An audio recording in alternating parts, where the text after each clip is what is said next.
எவ்வளவு சொன்னாலும் கேட்கறதே இல்ல. கொஞ்சமாச்சும் அறிவு இருந்தா இந்த மாதிரி வேலை எல்லாம் செய்வாங்களா? டேய் மகனே, என்னப்பா இத கொஞ்சம் சாப்பிட்டு பாரு. எப்படி இருக்கு? நல்லாதான் இருக்கு. இத போய் உங்க அம்மா குப்பை தொட்டியில போட்டு வச்சிருக்கா. அத சாப்பிட்டு முடிச்ச உடனே இதுக்குள்ள இன்னும் 2 இருக்கு, அதையும் எடுத்து சாப்பிட்டுரு.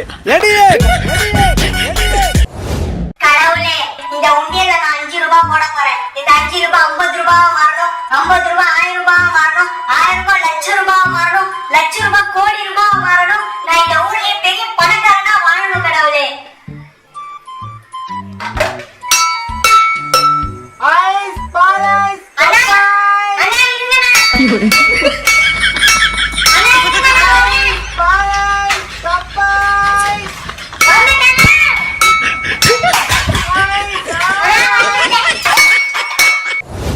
எனக்கு சுத்தமா சமைக்கவே தெரியாது. கல்யாணத்துக்கு அப்புறம் நான்லாம் சமைக்க மாட்டேன்ப்பா.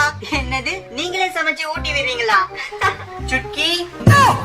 சரி சரி, இப்பதான் என் ஞாபகம் வந்துச்சா? வீட்டு பக்கமே வரதில்ல. நேத்து கூட அம்மா உன்னை பத்தி தான் பேசிட்டு இருந்தாங்க. யாரு? திவ்யாமா. எங்க கூட நான் பேசுறேன். ஹலோ, அம்மா பேசுறாங்களா? ஹலோ ஹலோ ஹலோ, கேக்குதா? ஹலோ. அம்மா கட் பண்ணிட்டாமா.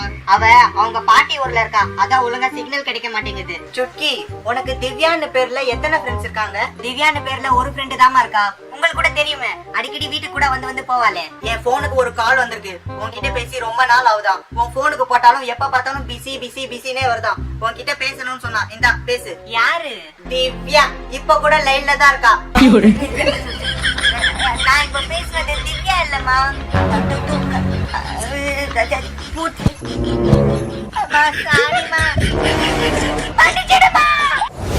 சுட்கி, சீக்கிரமா போய் மாடியில காய வச்ச துணி எல்லாம் போய் எடுத்துட்டு வா. சரிம்மா, ஒரு 2 நிமிஷம் லேப்டாப் ஆஃப் பண்ணிட்டு போய் எடுத்துட்டு வரேன். வேணா விடு, நீ அந்த லேப்டாப்பே நோண்டிட்டு. நானே இந்த வேகாத வெயில போய் துணி எல்லாம் எடுத்துட்டு வந்து சாவுறேன். ஒரு வேலை சொன்னா பட்டுன்னு செய்யறதில்ல. சுட்கி, வேலைக்கார அம்மா வரல, எனக்கு வேற ரொம்ப இடுப்பு வலிக்குது. நீ கொஞ்சம் வீடு தோட்டம் மட்டும் பெருக்கிறியா? சரிம்மா, ஒரே நிமிஷமா.